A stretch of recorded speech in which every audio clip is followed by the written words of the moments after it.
it all started pretty much. So very big ghost story here. All right, so you guys know Ghost Adventures. Yeah. Yeah. So when I was a teenager, loved it a lot, but my brother was like, "It's all for entertainment. Why are you getting scared? Dumb. Ghosts are dumb." And I was like, part of me was like, "Yeah," but the other part of me was like, "It's got to be some. I believe some of it." So there was only one way, pretty much, to put it all to rest. I got myself an SB7 spirit box. Can you explain That that for was people the who don't know what start it of the is? downfall. Yeah. Sorry, Yeah. Can real. you describe that for everybody who doesn't know what that is? So SB7 Spirit Box is a radio that flips through frequencies really fast, and it supposedly can let spirits use the frequencies and stuff to get a voice across. Mm, But it should be impossible for a radio voice to do it since it's flipping so fast. right. Dead phone, as I like to call it. So to prove him wrong, of course I got it. And of course, didn't work. I'm in my room, 16, didn't work. I look dumb. All right, maybe it's dumb. I did some research. Apparently, you got to get a spirit guide, is what the research told me. Mm. I don't know if that's what you need to use this thing, but that's what I found. And I think that's what hurt me the most, really.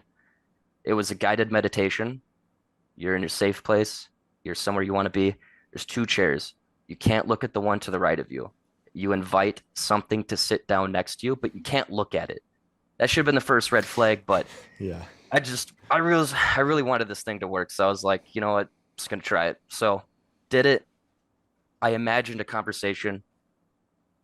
All right, it's all my imagination, whatever. And then I've noticed I kept using the spirit box over a week every day, got a little obsessed. It really started working more and more and more. Kept getting crazier and crazier. It went from, did I hear something in this recording that I played back, to not even needing my phone anymore. It would make comments on my cat. And it was, then it kept getting creepier, kept getting worse. It didn't stop. So uh, I would play Xbox, take my headphones off to take a break, room silent. I hear my full name being whispered in my ears and orbs flying across my face.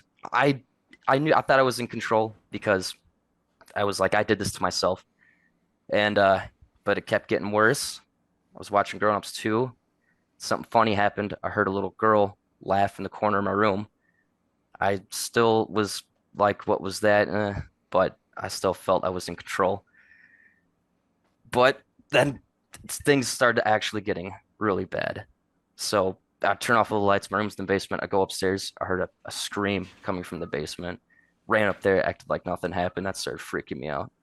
And then I'm sorry for talking really fast, but That's all good. so it keeps getting even weirder.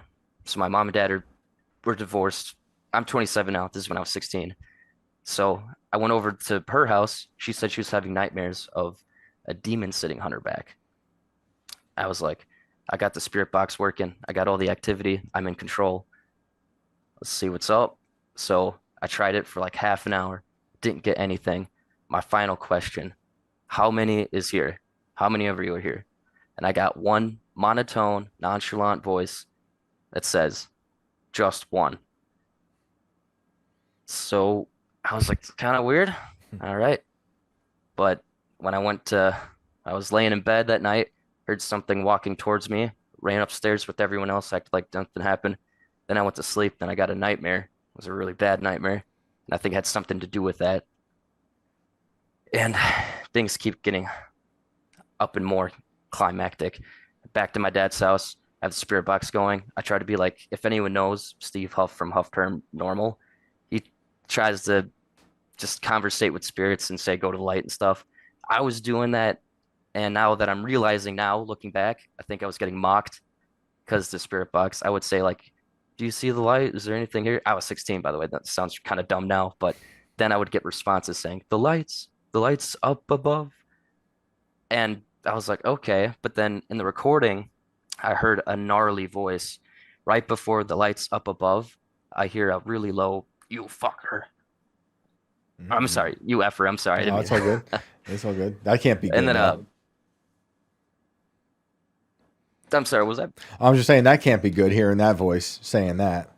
I didn't hear it in the moment. It was only in the Oh, replay. okay. I was like, Was it like a Okay. menacing tone? Like, did it sound like it was like pissed at you, or like was it one of those things where just kind of Sound passive? Like, sounded like it was mad at me for saying that almost. It was like this guy, this effer kind of thing. hmm, So, and I got a lot, and I deleted all this stuff off my phone, unfortunately, but I think it was what I needed to do to move on. So moving forward, I did all that. And so this is the absolute worst moment that turned it all around for me. I'm, I think I was using it and I was like, okay, that was good. I got a lot of responses. And then I was trying to go to bed, tossing and turning, sweating. I'm hot. I can't go to bed. And then I got a bunch of this demonic hell paraphernalia in my head that I can't get out. It's just I'm just like, bad thoughts, just like roll visions? over. I'm sorry, go ahead. Are you talking about like visions you were having? Like, is this Yeah, yeah. anything that Like like was coming to fruition in the future or anything like that, or just you were just plagued by like these just random visions? just random visions, just so disturbing. Like just it's gonna sound so cliche, like no matter how I say this, but this happened. It was just like 666 in my head, pentagram in my head. I'm like, no, no, that stuff's messed up. That's evil. No, no, no, no. So, um, and then basically, I cried for God for help, and then I passed out, and then yeah, then I woke up that morning. It was Saturday morning. I slept until 9 somehow, and it was all over. My room was calm. There was no more spiritual energy, no more orbs, nothing saying my name, nothing ever. Just it was just like it never happened. And then I didn't remember till a lot later, but I guess I threw away the spirit box because I remember looking for it, never found it, and I think I kind of remember throwing it away. And then yeah, and then mom stopped having nightmares. I think I literally, or I think God exercised that. It sounds really cliche and made up and stupid, but it's not. No, I mean those. I've heard stories of people messing with those boxes. I've never messed with one of those boxes. Were you in a religious family? Because you were talking about your mom saying there was a demon on her back. Is that like something that you guys talked about growing up? Demons? No. If anything, there's a lot of negative energy in that house, a lot of fights and stuff between family members. Right, right. And that probably was coming out.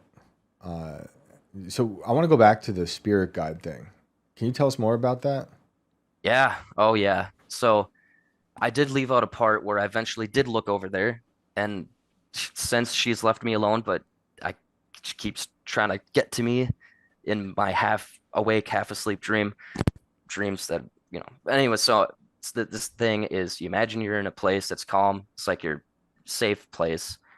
You're looking out a window. You're supposed two chairs facing one direction, so you're supposed to imagine a window. Hmm. And you have a chair that's to your left, you're sitting in. Chair to your right, you invite something to come sit next to you, but you can't look at it. That's what the guided meditation said. How did you find the spirit guide? Oh, I don't know. It was so long ago. I just looked up how to get the spirit box to work, and it was just a guided meditation. And like, do you remember like what it was like? Like, what kind of where were you? Where was I? I imagined I was in a white room with just like a lazy boy looking at the Amazon, and then I had just something sit next to me, woman's voice. But there was one time when I did this meditation thing all over again, and I did look over, and I don't know if it was my imagination or what, but it was like a woman with no eyes. When, and you said you had an imagined conversation, right? Can you tell us more about how that went? Yeah, so again, 27 is when I was like 16, but it's so traumatic. I remember it really well. So she's, you imagine a conversation. You're supposed to just say, like, hey, is anyone sitting next to me? Uh, who are you? Can you help me? Kind of thing. And then I was just imagining almost like a little back and forth until I thought it was stupid. And I'm just like, I'm just talking to myself. Kind of think I wasn't. So. And after you got rid of the box, was that it? Did you ever have any other weird experiences? Oh yeah. Okay, so I'm a truck driver. I deliver to hospitals, so I work at night. So I drive the 53 foot. I'll go way out middle nowhere, Minnesota. Uh, for some reason, for 3 weeks, it was like what, every Wednesday, I think, I would take my lunch break at 3 in the morning, take a little nap. I kept having sleep paralysis of things trying to talk to me. It was like lots of them trying to talk to me, saying, hey, what's going on? Oh, okay, I'm sorry. Let me do this one. This one's really good. So for 3 times in a row on the Wednesdays, it would be there was a young boy who was green who said, hey, mister, why you asleep? And I could see him. Had my head resting on the steering wheel, look under my elbow, and I could just see like the green skin and a little kid just kind of like, hey, sir, you asleep? What? And there was an old man saying, sleeping on the job, huh? Sleeping? And then just rattled on, and I fell further asleep. And then there was one that kind of freaked me out a little bit where I was laying down on the bench seat and I looked out the driver's side window because my head was propped up like on my bag.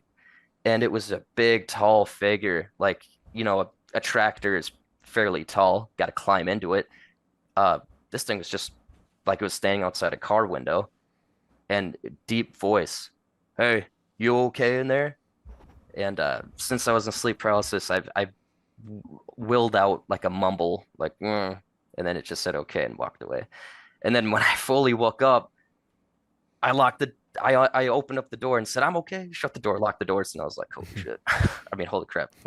Has it stopped? Have you had anything like really recent?